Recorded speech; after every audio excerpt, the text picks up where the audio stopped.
시청자 여러분 안녕하세요. 김동수입니다. 이 시간에는요 문화일보 칼럼 하나 소개하겠습니다. 이현종 논설위원의 칼럼인데요. 상당히 그 의미 있는 글들을 많이 쓰죠. 그래서 제가 애독하고 좋아하는 글 중에 하나인데요. 글을 소개하고 논평을 좀 곁드리겠습니다. 글 제목은요, 윤석열 대통령 탈당 언급과 위험성이다, 이런 제목입니다. 윤석열 대통령은 4월 10일 총선 참패 이후 핵심 참모 회의에서 이제 정치하는 대통령이 되겠다고 한다.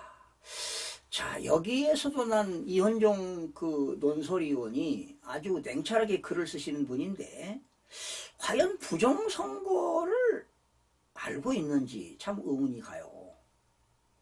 그리고 이 참 50년, 60년, 70년 인생 살아온 거를 이 사고를 바뀐다는 게 그렇게 쉽지 않은 것 같아요. 이번에 국민의힘에서 당선이 되었는데 부정선거로 떨어진 거 아니에요.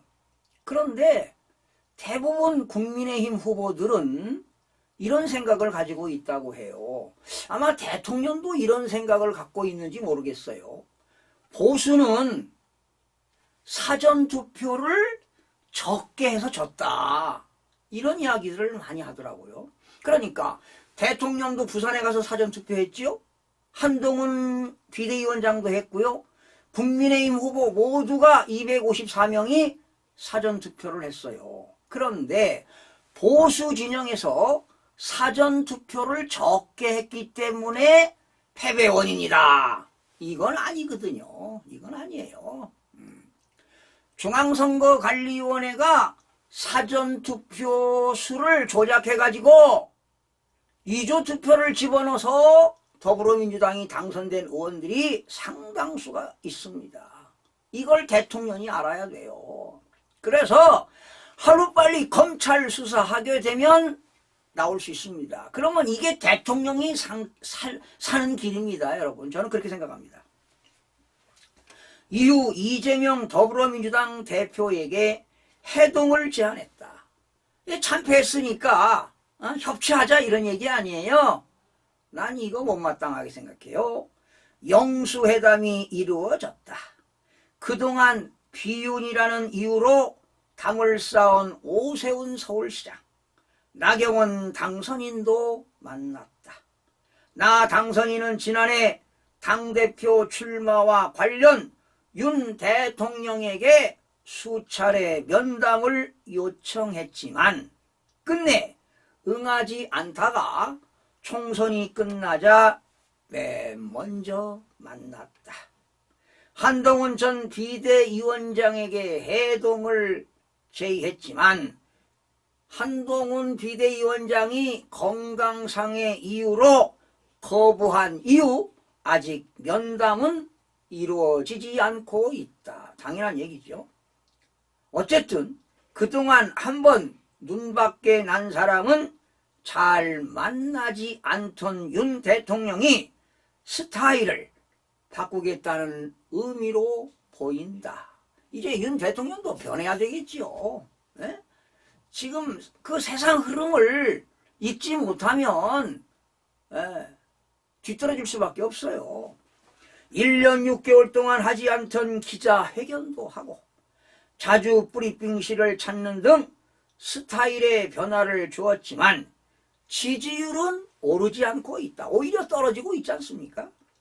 국민은 윤 대통령이 진정으로 변했는지 반신반의하고 있기 때문이다. 나쁜 이미지는 금방 형성되지만 긍정 이미지를 만드는 것은 몇 배의 노력이 필요하다. 그렇죠. 그런데 최근 윤 대통령을 만난 여권 관계자들을 놀라게 한 것은 대통령 입에서 자주 탈당 얘기가 언급된다는 사실이다. 만약에 윤 대통령이 탈당하게 되면 큰일 납니다. 큰일 나요. 심각합니다.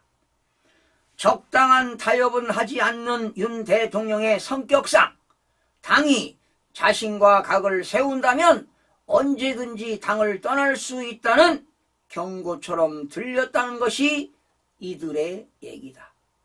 그나마 총선에서 겨우 개헌 저지선 108석을 지켰는데 대통령이 탈당해 집권 여당이 안 된다면 국민의힘도 제2당에 불과하다.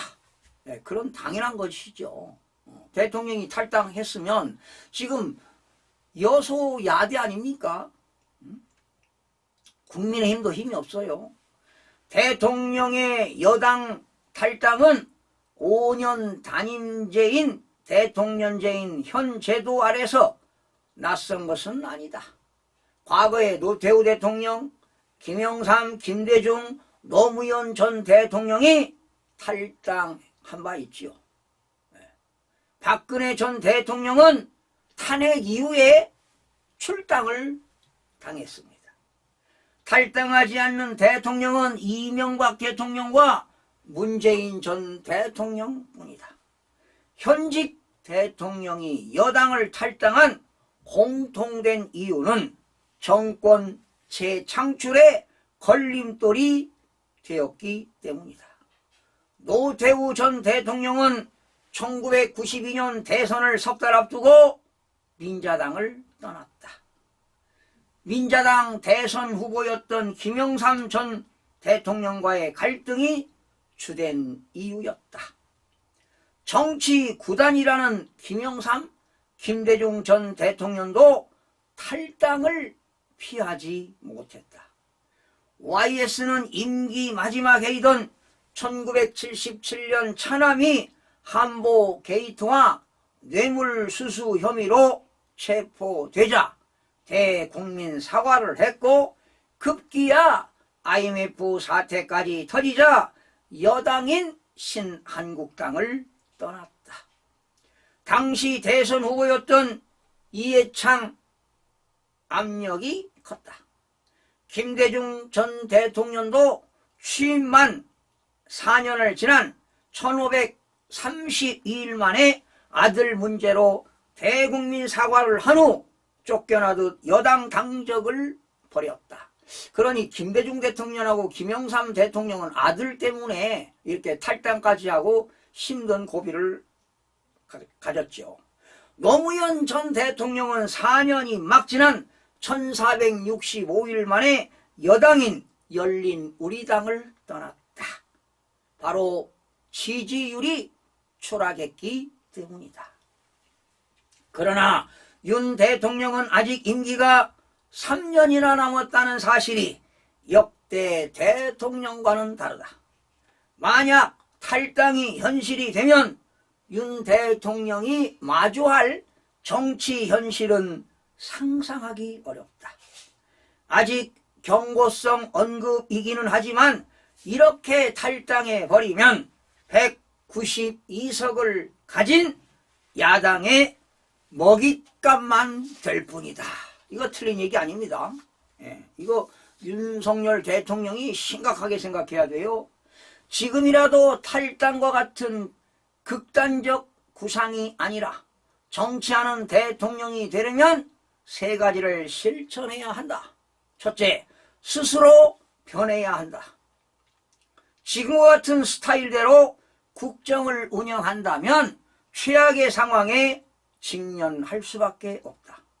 사람이 변한다는 것은 거의 불가능에 가깝지만 대한민국 미래를 위해 과감하게 변해야 한다.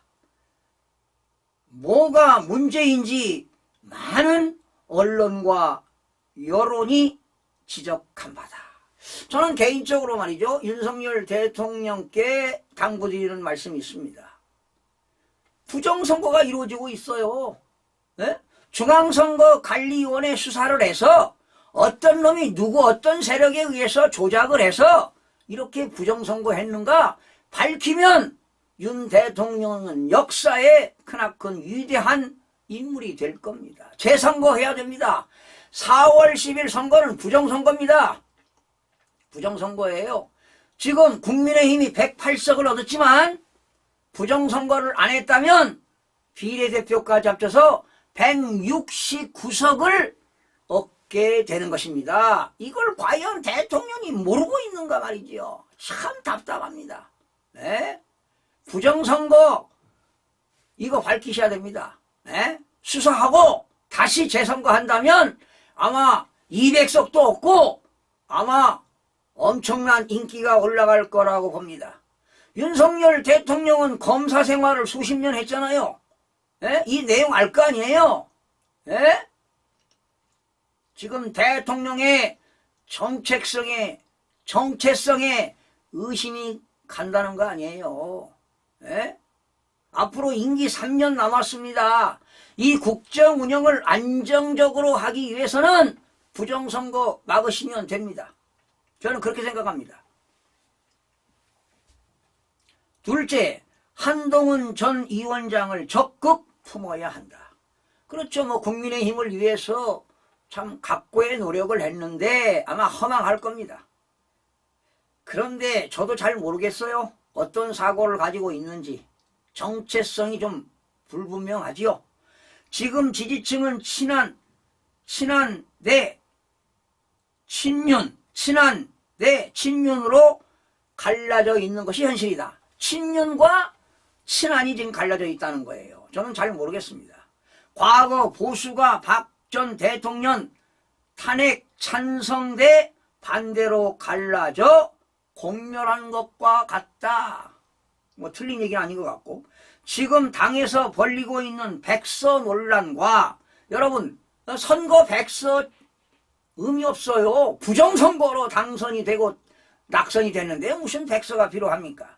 논란과 홍준표 대구시장의 반한동훈 선동도 도움이 안 된다. 같은 보수끼리 말이죠. 홍준표 대구시장도 뭐 틀린 참 바른 얘기 많이 하지요. 그러나 반한동훈에 대한 이야기, 글쎄 바람직한 건지 의구심이 들어가는데, 안철수, 이준석, 유승민과도 만나 대선 연대를 복원해야 한다. 협치를 하라는 얘기 아니에요. 힘을 합쳐라 이런 얘기인데. 셋째, 정체성을 의심받아서는 안 된다. 나도 대통령의 정체성이 의심이 가는 거예요. 박영선, 양정철, 기용설에서부터 난 양정철 기용설 할 때 좀 의구심이 들어갔어요. 이 부정선거는 양정철이 많이 하지 않았나요? 예? 예.